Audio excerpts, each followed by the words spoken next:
Hey, welcome back to another edition of Chocobo Chasers. As always, I'm G, and I'm joined by the Chocobros, Eric and Dash. How are you guys doing today? Good. Fantastic. Good. Well, we have some very, very exciting news. When this episode drops, we'll have announced our winner one of our Eternal Strands giveaway, which we've done on Reddit.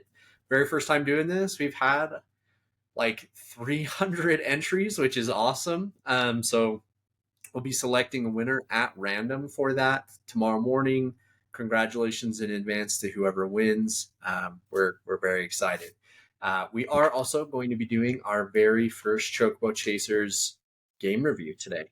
So obviously we've been talking about Eternal Strands a lot over the last, I'd say, like 6 months to a year. We've been partnered, helped them throughout the development cycle. We got to have kind of a early look at the game, and we've been playing it quite a bit recently.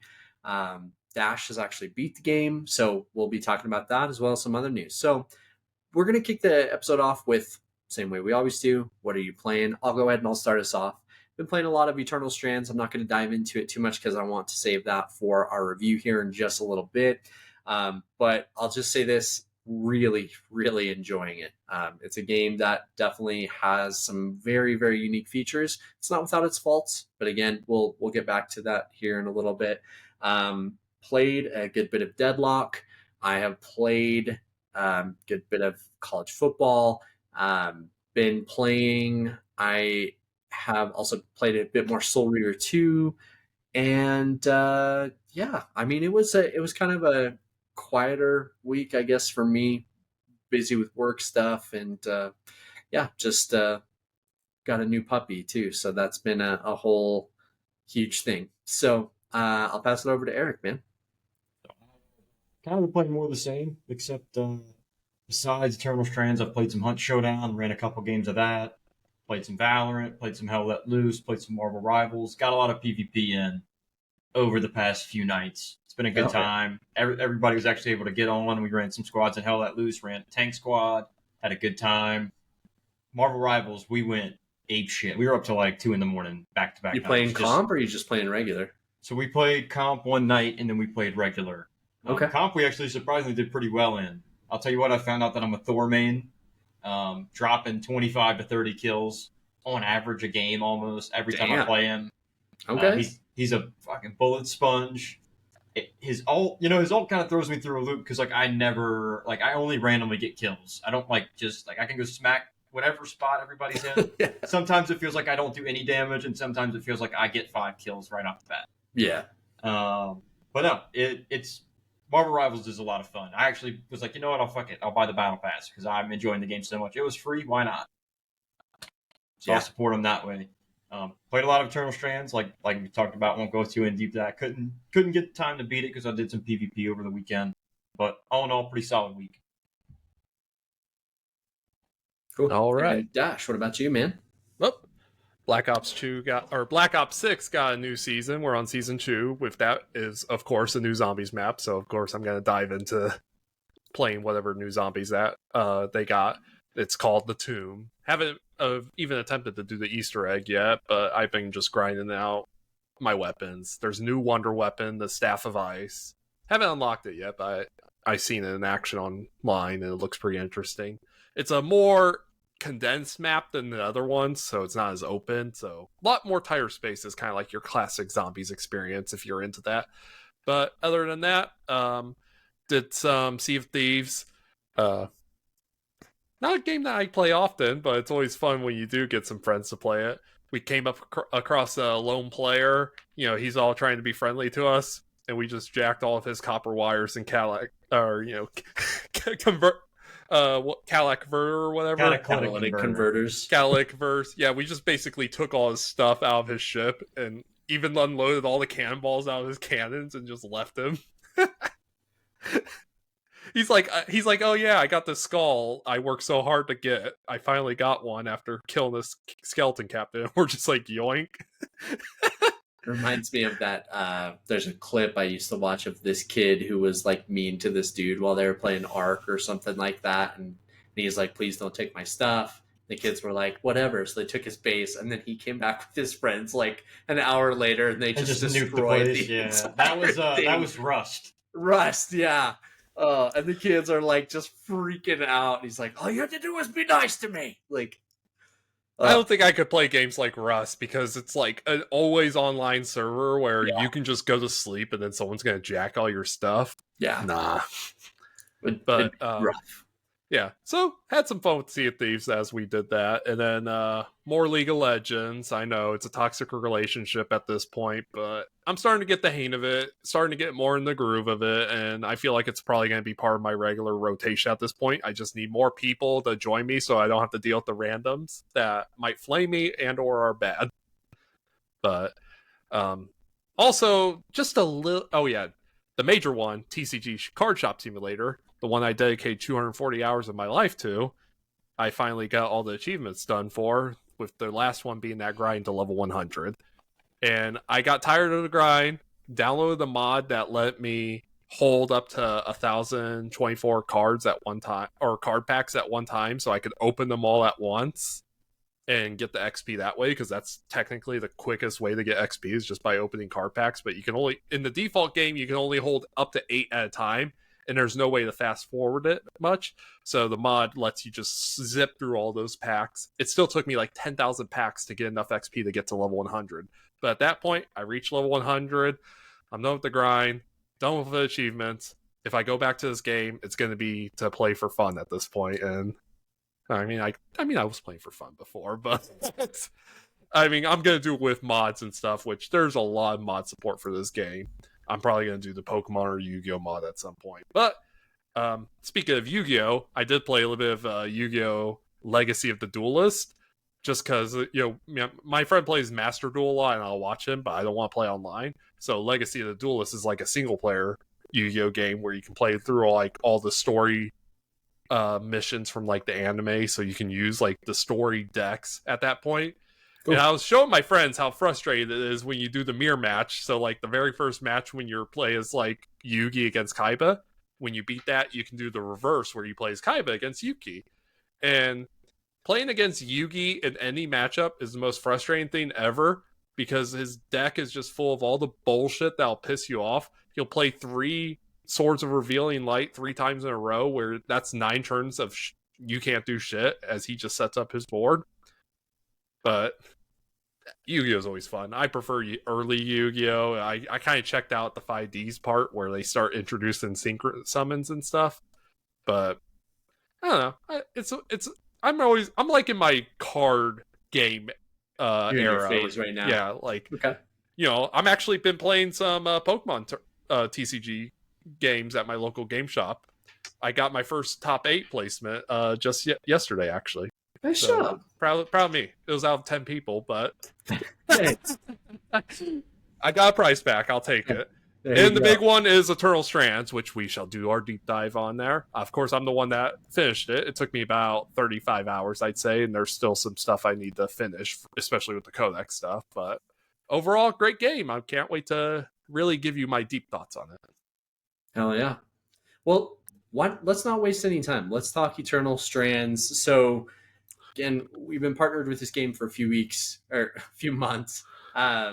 We've had the game for a few weeks. We've had a chance to play. Eric and Dash have been playing on PC. I'm playing on console.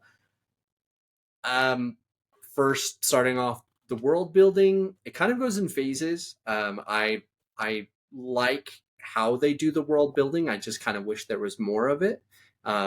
It's like I was talking to Dash and Eric before we started recording the show. Do wish there was a little bit more of that world building prior to entering the Enclave. You play as Bryn, who is a magic weaver, and truly the game from a magic wielding standpoint is kind of unlike anything I've really ever played before, and that's the big best thing you can ever ask from a game is give me something unique. Give me something that I haven't done before. And if you really read those codex systems, they really are well written out and give you quite a bit to understand the world. I think there's 7 nations, 8 nations, or something like that. So it kind of gives you a break. They'll talk about these nations all the time. You'll be like, kind of like, okay, it kind of goes over your head unless you read the codex and really understand what they're talking about sometimes. Yeah. But it does help give you that context. And it's not like we're not talking like Dark Souls lore where you have to, look at a dagger to understand an entire story or anything like that. But it is, I don't want anyone to think that I don't enjoy this game, because I have enjoyed the absolute hell out of it. We're going to use a scale that Eric actually brought up in our chat. So out of 5, we're going to call them Choco-Coins. 5 would be an excellent masterpiece of a game, and we'll say we can use halves as well. So anywhere from 0 to 5 Choco-Coins. Just impressions. Eric, I'll have you go first. I'm going to give it a 4 out of 5. Okay. I think the things that probably hold it back, just right off the bat, I do feel like movement sometimes can be a little janky when you're climbing on the bosses. Okay. Like, there's sometimes I'm trying to move one way or I'm trying to jump another way, and then I just end up jumping completely off the boss entirely, and I'm right back to square one. Happened to me a few times, a little frustrating, but I guess I get it from a gameplay standpoint. Like, I guess if you were trying to climb one of these things, it wouldn't exactly be the easiest thing to do. So, like, and there's so much freedom. You can't be free climbing easy. Yeah. I get it. Still can't say it doesn't frustrate me. Early game, I hate the inventory system. I really hate, so you unlock it as you go throughout the game. You use different points or you salvage resources to upgrade it. But the problem is, to get resources, you only have so many slots. And once you fill that up, you're like, if you find something that's better, you have to drop what you might have a lot of that you could salvage later. And then only take like 1 or 2 of the very good mats. So it's just like, I feel it's kind of counterproductive. Witcher 3 had the same style early on, where like alchemy ingredients, you could only carry so much. Yeah. And then they went back and updated it, made it weightless. And so it didn't, and you could carry as many as you wanted. And I think that's probably something, like, I get it's the mechanic, like, they want you to enter in these worlds and go back and forth, and, you're essentially farming a lot of things. But I will say, like, as much as you, like, spend time farming bosses, like, I didn't feel it getting old. I didn't feel like I was grinding for something like an MMO. Mm-hmm. That's why I don't really play MMOs anymore, just because I don't want to grind constantly. But I just wish that was a little bit, like, either expanded or just not in the game a little bit with the limited storage space. Because even Breath of the Wild, like, all your ingredients and things like that, you get unlimited. And you know me, I'm a loot whore, so of course I was in Goblin. I was always making trips. It's just like, I got a stack of all this stuff. I have to choose which one I'm going to drop. And I might just go back to camp so I can empty it all out and maybe go back out and get a whole bunch more. So I kind of do it in phases as I'm like exploring the main zones. Yeah. Mm-hmm. I did the same thing. What I do like, the boss fights. They're very, very fulfilling. It's been a long time since I've played a game where after, like, you kind of have to, especially because we played it so early, there weren't guides for us to figure some of these bosses out. We had to kind of do it ourselves. And so finding out that you, like, as you go through and you find different codex pieces, and as you have got a guy in your camp or a person in your camp, I can't remember which person does Lane? Lane. As Lane does it, they will help you compile codex parts that'll help tell you how the bosses beat. And so when G and I figured that out, I texted him. I'm like, I was like, the codex tells you exactly how to beat these fuckers. And I was like, oh shit. I wasn't reading the boss stuff at first, so like I was trying to do the glass tail. Oh, dude. And I was like, okay, I broke all the crystals on this dragon's back. And then it was like, oh, you gotta burn the fur off too. I'm like, oh, okay. Yeah, it's very, very, very intricate on some of these things. If you don't do something right, you're not going to be able to harvest it.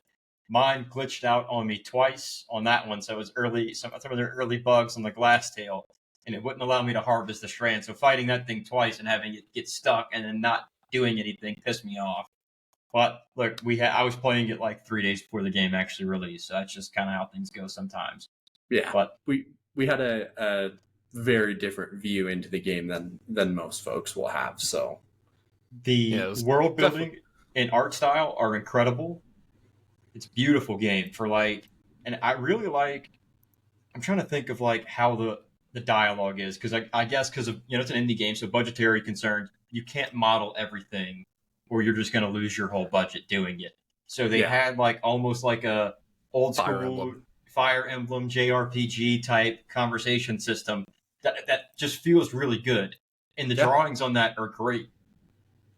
And then another huge point: the fucking score is insanely good.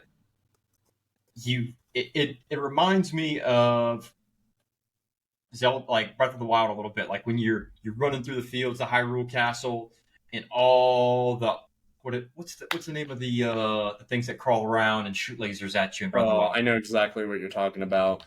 Um, The composer is Austin Wintory. If yes, just and he did stuff like See, they're Journey, Abzu, the Banner um, Saga. they're the Guardians, is what the they're called. Guardians. So Yeah, whenever you're running through the fields, the Hyrule Castle, and the Guardians pop up, and you hear that just piano ripping yeah. in Breath of the Wild, that's the same feeling I got from Eternal Strands. Those bosses come out, Austin's got that The music yeah bumping. That music is music just bumping. immediately changes. And it goes from like this peaceful, serene, like I'm having a good time, I'm exploring. All of a sudden you're hearing, it's like you're fighting a Bloodborne boss almost without all the Yeah, orchestra. And those were some of my favorite parts: the boss fights, the music, the art style. It's just the way the elements, like you can combine. You have gravity forces, you have fire, you have ice, and you can combine all those powers to make super bombs. Felt like Oppenheimer a little bit. You get Ensnaring Blast and you throw some fire in there, that thing's gonna nuke everything in sight. oh, Fro- it's the best. Frostmine Master Race, I kill everything with Frostmine. Oh, All the ads and everything like that. I'm just especially against Surgeborn. tossing. Yeah. Once the armor's off, just insta. Oh, it's so good. I always used a dragon's fire breath all day, everything once I unlocked it. Yeah, Drake's breath is it just Mhm. burning. Ensnaring blast, so I just can lock them in place, and I'm just launching all that fire into the gravity well at that point. So they're Mhm. burning to death, and then also the explosion once the gravity well collapse. When ensnaring blasts explodes and it's got anything like any lanterns or anything near it too, and just turns it into basically like a fire tornado. Oh, it's so good. I'll actually go next. So I'm actually going to go right with Eric. I'm giving it a 4 out of 5. I I have really loved playing this game. First thing that I'm going to talk about is value. So the fact that you're getting a 20 plus hour RPG for $40 price point, and it does a lot of things that other games don't do, that I mean that's enough. Not to mention that the game is also on Xbox Game Pass. Like, and here's the thing, games can be removed from Xbox Game Pass, so play this game now Mhm. before you don't have the opportunity to. So value is huge here. You're getting a ton of game for a lot less than a full price AAA game. Yellow Brick really just awesome job on that front. One area of opportunity for me, enemy variety. So there's probably like 7-ish like smaller enemies aside from the archons, which are the bosses that Eric was referring to.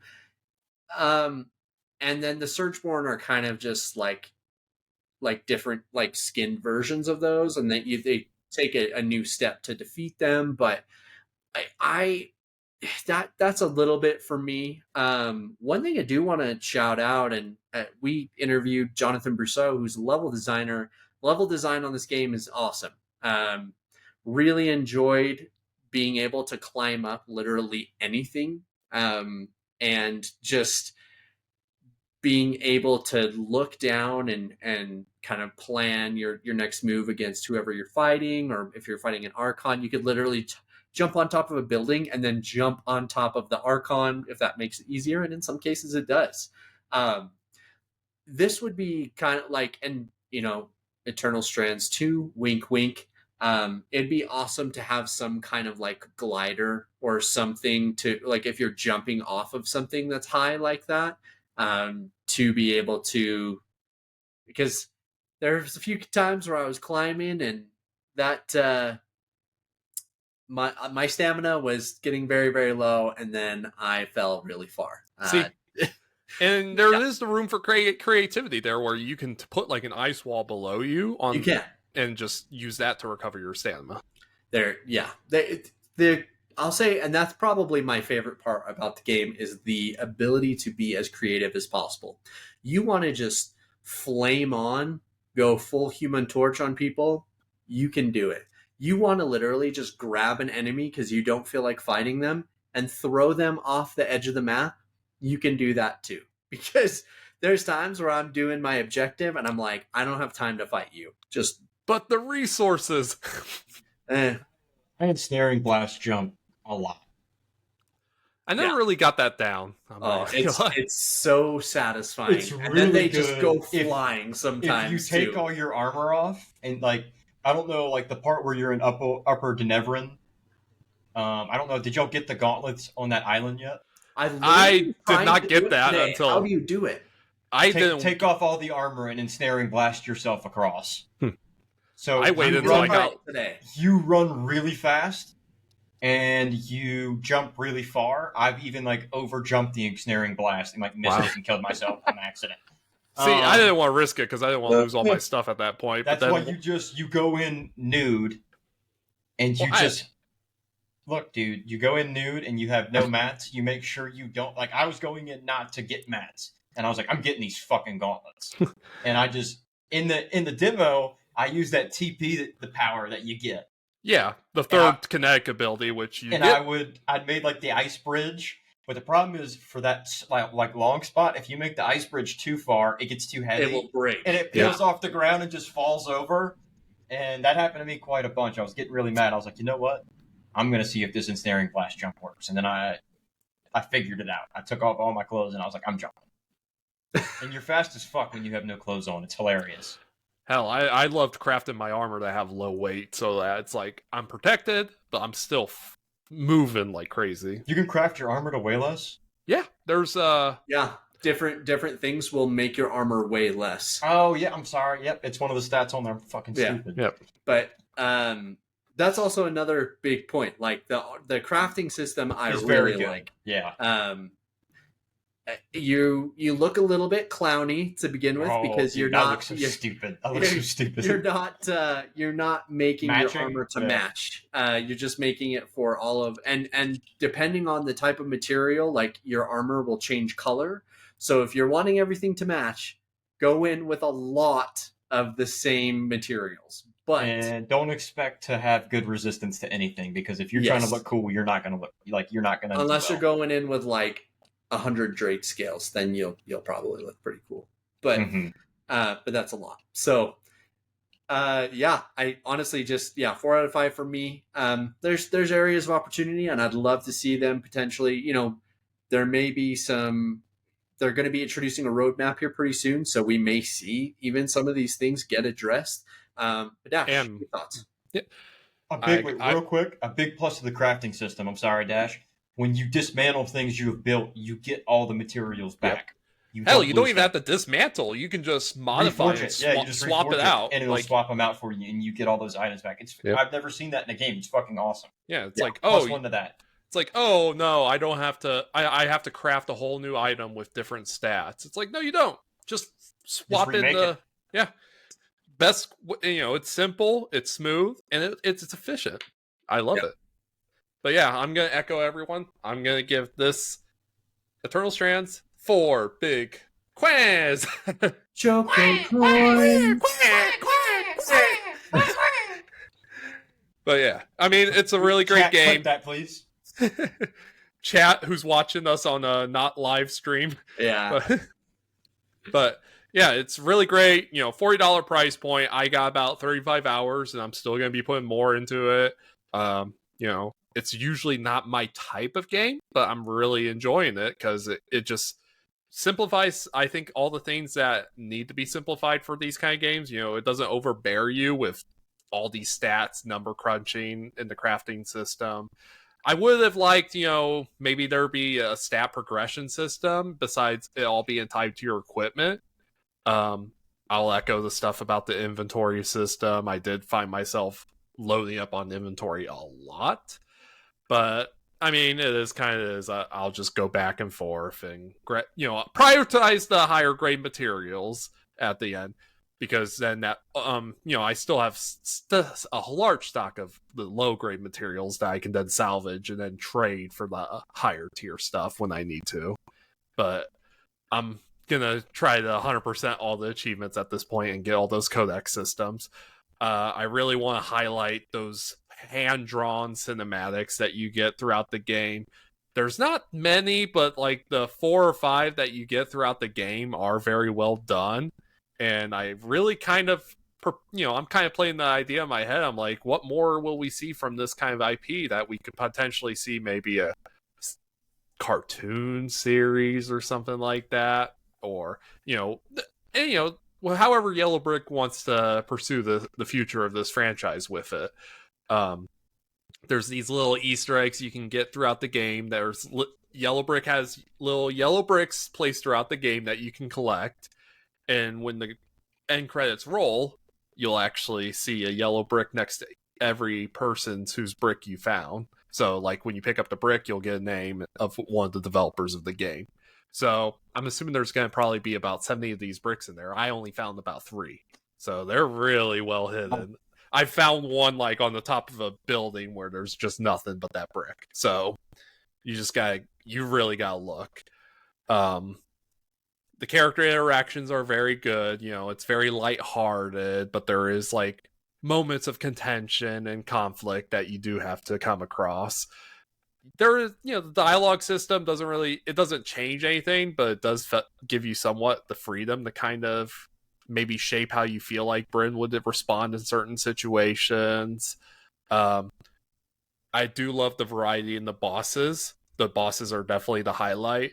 I would have liked more variety in the smaller enemies, because it's just kind of like once you're finding like these 7-8 different types of enemies, their weaknesses, how to deal with them, so you're kind of just doing it the same way. Yeah. Some of the weapons, like primarily the bow and arrow, I didn't find much use out of. I know, like, once you unlock like the different blueprints for the weapons that have the elemental abilities, there's some that have like even like lock on arrows, so that kind of helps, because unfortunately there is not an aim assist in this game, or at least if there is, I've not found it. So I'm whiffing my shots a lot on if it's a moving target, and so basically you kind of just have to lock them down. But I do love that you have 3 spells of each type of element, essentially, and each element, each one of those, you have to harvest those strands from each boss to fully upgrade. And it's good to not overcomplicate it, because most of all these spells have its utility use, that you will find yourself using those spells at least once throughout the game, maybe if not consistently. Like, we already talked about some of our favorite combos. Crossline Master Race. Yep. I'm an Ensnaring Blast Drake's Breath combo myself until I unlock the 3rd fire spell. Then I'm just putting the geysers out everywhere. Bro's just bringing in the flames from Oh, yeah. It's so Ember satisfying. Servant and Weaver's Grasp, and just yeeting those little guys across and making little nukes. I kind of slept on the Ember Servants, not gonna lie. It's actually really helpful. Definitely have used it quite a bit. One thing I think we haven't touched on yet is the voice acting, and I think the voice acting is really good for all the characters. Like, shout out to every person involved in that. You'll meet really, like, pretty well known people in the game. Alex Jordan is one of I believe Dom in the pretty game. Sure he's Dom.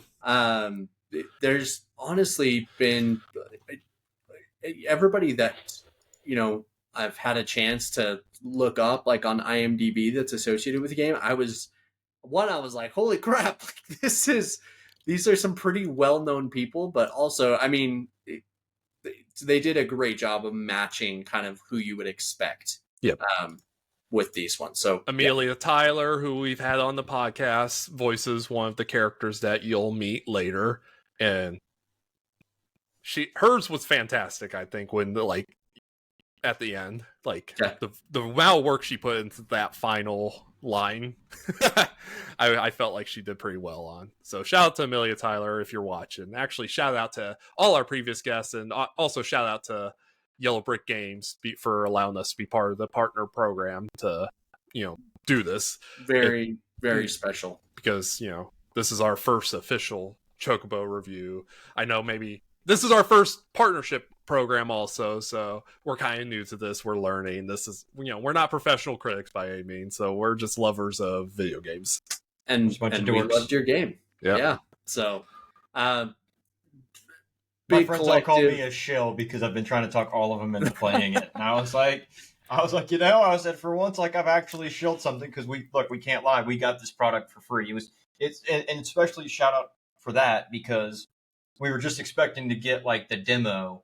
Yeah. And then we were planning to buy the game. And then they told everybody in the group, they're like, hey, thank you all for being a part of this. Yeah. And so they ended up giving us keys to the game.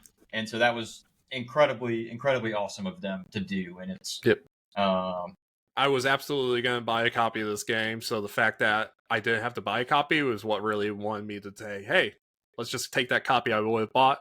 We're just going to do a giveaway now.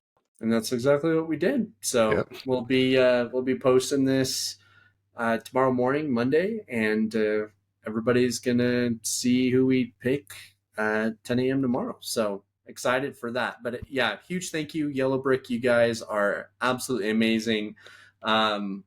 Mike Laidlaw, Jonathan Rousseau, who obviously we have had the chance to have on the show well before this game came out. And we've loved building those relationships. We've loved getting to see behind the curtain a tiny bit, just in terms of what video game development looks like. And this has been an amazing experience for us, and hopefully not the last. So we'll have some, we're talking about some other stuff right now. So hopefully we'll have something pretty fun to announce here pretty soon. But Credits did give a special thanks to the partner program. So technically we made it. We're in the credits. So you heard it here first. 4 out of 5 from all 3 of the Chocobros. Play this game. You really will have a great time. And it's just a fun game, honestly. Yeah, it's not a hard game either. You technically don't have to do all the grinding if you don't want to. No. It's not a long game at all. Yeah. Yeah. So, if you rush through everything, you could probably get done through 20 hours. 25 hours. Like the way I was going through each zone. I explore it completely before doing any of the quest stuff or anything like that.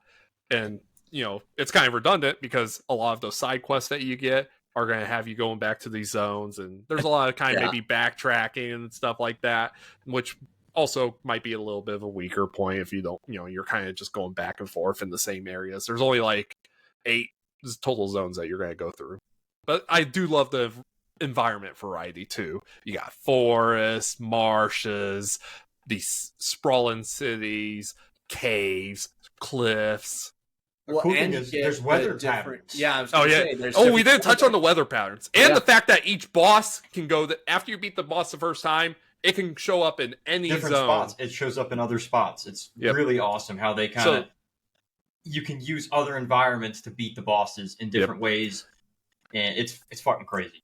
It's how am I going to handle finding this dragon inside a cave or something like that? During a flash freeze in the weather. It's an ice dragon that you're fighting through a flash freeze, and you're freezing your balls off and about to die the whole time. Yep. Which is I think we need to talk about the physics system for this game also, because there's a lot of the physics that you have with the kinetic energy, but also the thermodynamic part of it, where cold and heat can also spread, and if it gets too hot or too cold, depending on your resistance, you start taking damage. But also enemies can take damage if it gets too hot or cold, so you can use that to your advantage. And like I said, Eric mentioned the weather pattern, so you have drought that makes it so fire spreads a lot more easy. Flash freeze, you're there, it's just frozen, and there's a whole lot of ice crystals. So and that's like part of the thing. It's like I built like different equipment for different situations based on that. It's like, oh, am I going up against a fire boss, but it's a flash freeze? Do I go in with frost resistance, or do I focus on maybe the fire resistance? So there's a lot of that thought to go in there. It is. Yeah. Fantastic game. Really can't say enough good things about it. Areas to improve, but I imagine the roadmap is probably going to address some of those, and then also, I hope we get a sequel because there's a lot of potential here. Did you see that the two studios you should know about the Square Enix collaboration they're doing first. Mm-hmm. So they're doing it with Creative Assembly 3. I think it's like some maybe equipment or items or something like that. I think it was a new Archon that shows up. So maybe it was. Okay. I can't remember. Maybe a new ability that's also going to show. So, and then they said the second collaboration was going to be with Grasshopper Studios. I think it was. They're the ones that have like No More Heroes, Killer 7, so like the Suda 51 stuff. So make sure you leave a review for the game too, because absolutely the better reviews that it gets, or as it gets reviews, it'll start to show up more on the Steam page and everything. Which it's sitting at very positive on Steam right now with 234 reviews. Which, I mean, I feel like you can't go into this game expecting like a AAA title. It's not a AAA game; it's an indie game, but it's very great for what it is. This is Yellow Brick's first game, and I think that what they set out to do, they accomplished, and that's what I'm judging the merits on. Yeah, I would absolutely agree with that. So, awesome. Well, play Eternal Strands if you haven't. And again, it's available on Game Pass, also available on Steam, Epic, and PlayStation right now. So, and speaking of PlayStation, so there's potentially going to be a rumored PlayStation showcase coming up the week of Valentine's Day. So, what... I don't like phrasing this like this because I don't necessarily want console wars is not a thing that we support on this show. Like, we just want good games. I don't necessarily care what studio, what console maker they're made by. Better games is better for everybody because then it pushes the other studios to make better stuff. But this has really kind of been the year of Xbox so far. Xbox has been putting some awesome stuff out, and they've laid the groundwork for an insanely solid year. That Xbox event that we had a few weeks ago, fantastic.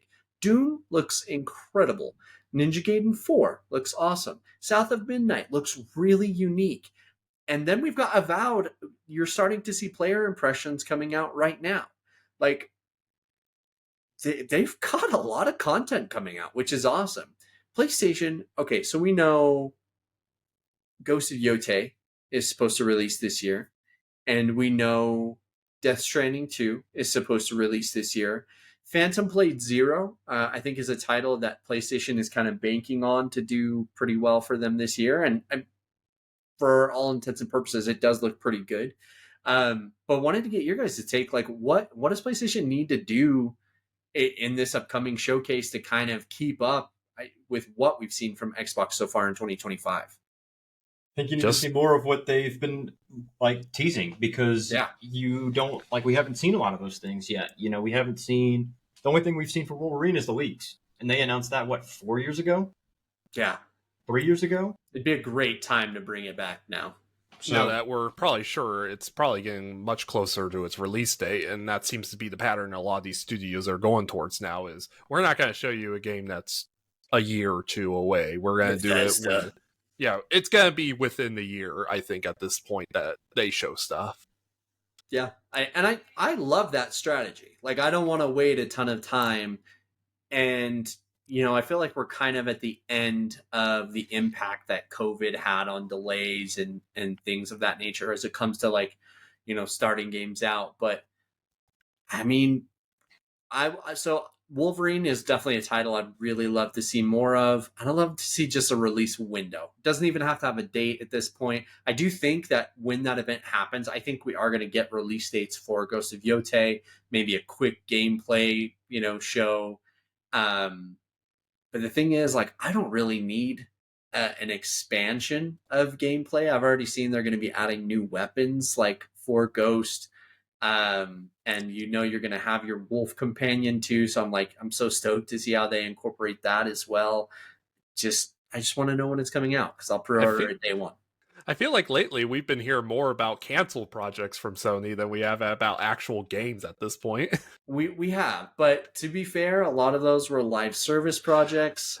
I'm not super upset that that's the case. Yeah, it's just you wonder how much wasted potential there was and the time and resources put into making those games, or at least however much they started putting into it. Absolutely, especially because you have studios like Bluepoint who have done insane work on remakes over the last, I don't know, 10 years or so. For Sony specifically, they did the Uncharted collection. They did Demon Souls remake, and like Demon Souls remake is one of the best looking games on PS5.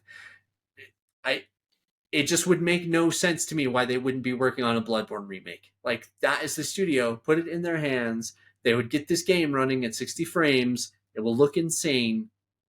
Just do it. Yeah, I believe. It's going to be a PS6 launch title. I fucking know it. But yeah, no, hopefully we get a little bit more confirmation as the week moves along this week. We're recording on Sunday today because Eric is going to be out of town. And then we'll be recording during the weekend next week as well because I will be out of town the following week. So it's going to be Monday releases for the next 2 weeks, and then we'll go back to our regularly scheduled Tuesday release. But in more positive news, Simu Lui, Marvel action star, is going to be starring in a Sleeping Dogs adaptation, which Sleeping Dogs is honestly probably one of the easier video game movies to adapt, in my opinion. And Simu Lui is awesome, so this should be easy money. Like, this literally should be a situation where they make a good action movie, and even if it's not great, like story-wise, it's going to be an action movie, so it should make a decent amount of money. I hope that a very good production company gets involved so that we can, get some good stuff. But I'd love to see some, legacy, like, Asian action stars also make an appearance in this. Like, if we could get like a Donnie Yen, if we could get, people of that ilk, I think it would also take this movie a long way. So, and Simu Lui came out himself and said that the goal would be that the movie's successful so that they could make a sequel game, which I know a ton of people have been asking for a long time. So, we were just talking about Bloodborne. So there's a Bloodborne mod that was made that turned the game into 60 FPS. Well, they just got a DMCA, or DCMA, whichever one it is, to get the mod taken down. Now, does this mean anything? Like, are we about to get an imminent Bloodborne leak? I don't think so. I think Sony is kind of just playing the asshole in this instance. That 10th year anniversary's coming up. It is. And don't drink the copium because it's not coming yet.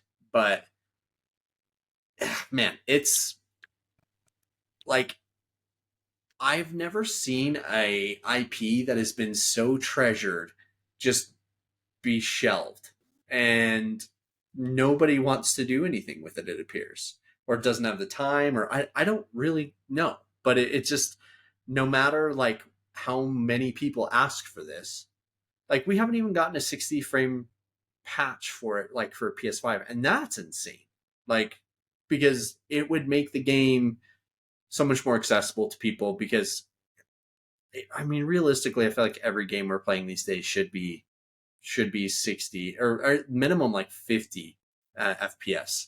They put all this time and resources in giving us remakes, remasters of Last of Us Part 1 and 2 and the new Horizon Dawn or Zero Dawn, Yeah. So, I mean, it has to come, I feel like, because this is like their most celebrated title. It's absolutely one of them. And it sold insanely well. Like, especially for being a Soulsborne. I mean, Elden Ring sold insanely well. But that was also universal acclaim, and Bloodborne was really the same way, except Elden Ring launched on Xbox as well and PC. So, and speaking of Xbox, so we've known for a while Xbox has kind of just ditched exclusivity going forward. Well, that's happening even more so. So we learned that Forza is officially coming to PlayStation in the spring. Well, now we're getting more information. Starfield is coming to PS5 because it was supposed to come to PS5 initially. I think they said and Switch too. And then Fable is also going to be day one on PS5, and I honestly would probably buy it on PS5 if that's the case. Also, Halo Master Chief Collection coming to PlayStation. Just literally waiting on the announcement, and it's going to be like day one available now. Playing Halo on a PS5 is going to be very odd, but I also think that it's going to expand the online community. I think that you're going to get, you're bringing in a whole new ecosystem to play really what is kind of your Mount Rushmore, person of all of Xbox. Because Master Chief is kind of that individual for Xbox. You think of one character, that's who you're putting up there. But yeah, man, it's just totally wild. So something we'll obviously be keeping an eye out for, and probably something we'll get more info on over the next few weeks. You bought a Series X, you got fucked, bud, because you're not getting you're not getting the PlayStation exclusives unless you have a PC and you can play them 2 years later. Yeah, it's kind of funny because PlayStation and Nintendo are not going to be returning that favor. They literally do not give a flying fuck about it. It's the Series S probably cost Xbox the console race because so many developers either didn't want to make their games work on the Series S or had to delay their projects so far. Baldur's Gate was one. Did Black Myth ever come out? Yeah? I don't think Black Myth's going not for to. Series S. Wow. I don't think is it even on Series X? Because I thought their hold up, they kind of came out and said straight up, like, we don't want to make this on the Series S. I could be wrong. I know there was probably like a lot of that lawyer speak on those posts. I know that a month ago, the director of Black Myth came out and said that the game, it's actually not available on Xbox, period, because the Series S only has 10 gigs of RAM. And that's why. So it's an issue of hardware, and they literally can't make it work. So I don't know that it's ever going to come. Which hardware is like Xbox's lowest profit margin at this point, and they're losing money on hardware. So that kind of explains a lot of this movement lately, where they're just trying. They're seems like they're going to be a service now. They're not a platform; they're a service. Yeah, I mean, year over year, they're down, I think, 6% in terms of hardware, and so they're still making money, but it's not anything to what Nintendo and PlayStation are doing on their side. And but just because, like you said, Dash, they're becoming a software company as opposed to a hardware one, so they're shifting, and cloud gaming is going to be growing up, I think. And here's a Fire Stick with Game Pass on it. Literally talked about it like 30 episodes ago, saying that this is what was going to happen, and I am a prophet. That's all I'm going to say. So, cue the Halo theme music. So, we'll close out the episode today with one final thing. BioWare had some layoffs, and I mean, we talked about it last week, but I mean, BioWare needs Mass Effect to be like a massive success, or they're done, right? And they may be done anyway, to be honest. Like they have had kind of issue after issue after issue after issue, and it's probably been like almost a 10-year issue. A lot of studios wouldn't have been able to survive that, but they had built up so much goodwill and so much, just they built an entire huge studio based on the success that to see the fall that it's had, it's been concerning and it's been troubling because you have so much respect for BioWare and what they built initially, but a lot of the people who were involved with creating, the original Dragon Age and the original BioWare have gone on to create new studios They're like not there anymore. Yellowbird Games. Yellowbird Games. But on the flip side of that, when they leave, sometimes they go make a new studio like Yellowbird Games, or in another game's case, Exodus, we finally got a gameplay look, and man, it looks so sick. Archetype Entertainment creator, some former Mass Effect people in there, and there's a lot of them too that are like basically some of the people who were behind the scenes, like created a lot of the success. One of the main writers from the Mass Effect series, Drew Karpyshyn, he's one of the writing leads for the game, and it looks awesome. I don't think there's a single Mass Effect 2 developer still at BioWare at this point. I think, who was the last lady who just got laid off, and she made a post about it. She said that with the layoffs, nobody from Mass Effect 2 or Dragon Age is there, or the early Dragon Ages are there anymore. Yep. Old BioWare's gone, unfortunately. Yeah. And there's still some people like Michael Gamble, I think, was a part of the old Mass Effect trilogy. He's going to be directing. He's the head of 5. So like that makes you kind of excited for it. Yeah, there's some optimism there for sure. It's look, Dash and I are Veilguard apologists. Like we like the game. It was a good game, but I feel like with the 10-year dev cycle and it's just it was fighting an uphill battle with some of the development hell it had to go through. Like that, I mean, it was going to be fighting an uphill battle, but also, there's just that anti-woke movement in the gaming industry that unfortunately Veilguard caught a lot of the focus on, and I think that's part of it. Yeah, it sucks. Just because the Mass Effect trilogy, I'd put up there with probably one of the best trilogies in all of gaming. From a world building standpoint, I don't know that any game does as good of a job in like just inserting you into this futuristic galaxy and really letting you learn so much about it. And every game did a different thing so well. So like the first Mass Effect was probably the best in terms of world building. The second one was probably the best in terms of building your party out. I think that, especially like Suicide Mission, it did like an insane job of just bringing all of these characters together. And, you wanted to make the perfect suicide run so everybody survives. And then 3 had the best combat until Andromeda, but Andromeda is kind of the redheaded stepchild of Mass Effect at this point. It's sad. I want BioWare to succeed. I think we should all want BioWare to succeed. If there's anybody out there who's rooting for these studios to fail, literally, I'm going to quote one of my favorite movies here, Tropic Thunder, Tom Cruise.